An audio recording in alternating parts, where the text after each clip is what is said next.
Olá, eu sou Rafaela e sou estudante de biomedicina. E não sei se vocês já me viram por aqui antes, né? Mas eu já falei um pouco sobre anatomia, do sistema nervoso, falei um pouco sobre a bioquímica, sobre fundamentos antropológicos e sociológicos. E agora estou de volta para falar um pouco sobre fisiologia do sistema digestivo, tá? Não sei se vai dar tempo de falar sobre tudo, mas eu vou iniciar, tá, o conteúdo. Isso porque está me ajudando, né? Eu vou ter prova agora e à medida que eu vou falando, eu vou aprendendo também. E quando eu aprendo, eu também ensino, né? Porque eu estou ensinando a vocês e vocês vão aprender, então estou ajudando a vocês também, tá? Eu vou usar como base slides que o professor passou para a turma, tá? Porque aí eu terei como base os tópicos dele para poder ir passando o que eu aprendi, tá bom? Não sei se está muito baixo o som, a minha voz, mas estou próxima à webcam. Qualquer coisa, aumente o som, tá? Para poder me ouvir melhor. Tá? Para começar, né? O sistema digestivo, né? Para que serve? Né? Para que comer, na verdade? Então, para poder repor os nossos nutrientes, né? Nos substratos energéticos, as vitaminas, as minerais e a água. Então, é importante comer. Sem comer, a gente, né, estaria perdido, digamos assim. Né? E, além disso, ele serve como reserva de substratos energéticos. Essas reservas energéticas, certo? São armazenadas de forma complexa e não como micromoléculas, né? Então, como assim formas complexas? Por exemplo, proteínas. As proteínas são macromoléculas e quando são quebradas, elas são quebradas em micromoléculas, que seriam quem? Os aminoácidos. Então, quando eu falo em forma complexa, quer dizer que essas reservas energéticas são, né, armazenadas de forma complexa e não, né, com uma molécula simples. Então, por exemplo, os aminoácidos, elas são reservadas, são armazenadas de forma complexa, ou seja, em forma de proteínas. Aí temos também os exemplos dos triglicerídeos, né, que são os ácidos graxos mais o glicerol. Temos o glicogênio hepático e muscular também, tá? Então, essa é a forma como eles são armazenados, tá? De forma energética, como eu quero me referir, certo?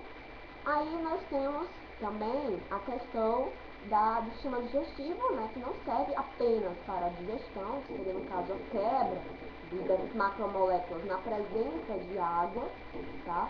Quando eles quebram essas macromoléculas, elas se transformam em micromoléculas. Essas micromoléculas estarão propícias para quê? Para que ocorra a absorção. Então, o sistema digestivo não é só para digestão, também serve para absorção, tá? Para também a produção de energia, tá bom? A quebra, né? A obtenção, certo? E esse conjunto, digamos, de quebra, de obtenção, de absorção, de produção de energia, esse conjunto nós chamamos de nutrição, tá bom? Quando a gente fala de digestão, nós estamos nos referindo à quebra de macromoléculas, como por exemplo as proteínas, né, em micromoléculas, que seriam os aminoácidos, tá, através da hidrólise. Isso tudo ocorre através de uma ajuda importante, que são as enzimas, né, que elas ajudam no aceleramento, né, elas aceleram todo o processo, né, de digestão, certo? Bom, quando a gente fala de digestão, nós estamos nos referindo à quebra da macromolécula, como por exemplo a proteína em presença de água, elas quebram-se, né, e formam os aminoácidos, que seriam o quê? As micromoléculas de proteínas, são as proteínas quebradas. À medida que essas proteínas, né, com presença de água, né, se unem, esses aminoácidos em presença de água, né, ele vai o quê? Ele vai sintetizar em macromoléculas, ou seja, ele volta a ser a macromolécula que ele era antes de ser uma micromolécula. Então, quando a água entra na macromolécula, ocorre a digestão. Quando a água sai, elas voltam a ser as macromoléculas, certo? E assim ocorre com açúcar complexo, né? Quando a água entra, ocorre a digestão, ou seja, a quebra dessa macromolécula, né? Que seria esse açúcar complexo, em uma molécula de glicose, tá? Aí, para fazer a síntese da molécula desse açúcar complexo, a água sai e aí ele forma novamente o quê? Uma macromolécula, que seria um açúcar complexo. E aqui o lipídio mais a água, ocorre a digestão, aí ele separa em ácidos graxos e glicerol. Se quiser sintetizar novamente a produção de energia, sintetiza, ele vai o quê? Sai água e aí ele volta a ser um lipídio. Tá? Essas micromoléculas de glicerol e ácido graxo se unem novamente e formam um lipídio novo. Certo? Bom, então quando a gente fala no processo de digestão, né, o alimento entra no tubo digestivo, né, ocorre a ingestão dos alimentos. Neste momento elas são grandes moléculas ainda. E aí ocorre o processo digestivo, que foi o que eu falei, né, a quebra dessas macromoléculas e micromoléculas, elas se formam em moléculas menores, e aí ocorre então o processo de absorção. Só ocorre o processo de absorção à medida que essas moléculas grandes forem digeridas em moléculas menores, através de um auxílio de enzimas, que vão auxiliar esse processo para gerar mais rapidez no processo de digestão. E aí no processo de absorção é quando a gente diz que é quando ocorre a utilização. Ele vai utilizar essas moléculas menores para poder suprir todo o organismo. Geralmente o processo de digestão e absorção ocorre no intestino delgado, certo? Então as funções, né, do sistema digestivo é a propulsão, né, ele vai ser empurrado para baixo, né, pelo estômago. Ocorre a mistura do conteúdo também, né? E à medida que ocorre isso, também ocorre, então, a secreção, né, de sucos digestivos, tá? E, claro, ocorre a digestão, que foi o que a gente falou, a quebra dessas macromoléculas em micromoléculas, e depois a absorção do alimento, que seria, no caso, a utilização, né, dessas micromoléculas para o nosso organismo, certo? Bom, o tubo ele é muscular, né, formado por músculo liso, né, ele está associado a órgãos e glândulas, né, que participam da digestão, liberando então, né, não pode dizer, secretando, né, na verdade, com presente os sucos digestivos para, né, auxiliar na digestão. Bom, aparelho do tubo digestivo, né, incluindo o esôfago, o intestino, todo o tubo digestivo, ele é formado por 4 camadas, certo? As 4 camadas é a mucosa, de dentro para fora, tá? Mucosa, submucosa, certo? Muscular e adventícia, ou então chamada também de serose, certo? As regiões é a boca, a faringe, o esôfago, o estômago, o intestino delgado, o intestino grosso, inclusive o ânus, tá? Além disso, nosso tubo digestivo ele é dividido em 3, tá? Em alto, médio e baixo. Se for pela lógica, já sabe. Alto é a boca, a faringe, o esôfago, o médio, o estômago, tá? E o baixo é o intestino grosso, o intestino delgado e o ânus, certo? Bom, quando a gente vai falar das 4 camadas, tá? A gente vai falar do quê? Da mucosa, submucosa, né? A adventícia ou serose muscular, tá? A mucosa, como eu falei, né? Vamos falar de dentro para fora. A mucosa, tá? É a camada mais interna, tá? Ela tem vilosidades intestinais, né? Que tem a importância por aumentar a superfície de contato, aumentar a superfície de absorção. Como nós sabemos, o intestino, ela está com a função de absorver essas micromoléculas, tá? Então, ela tem vilosidades intestinais que aumentam essa superfície, tá?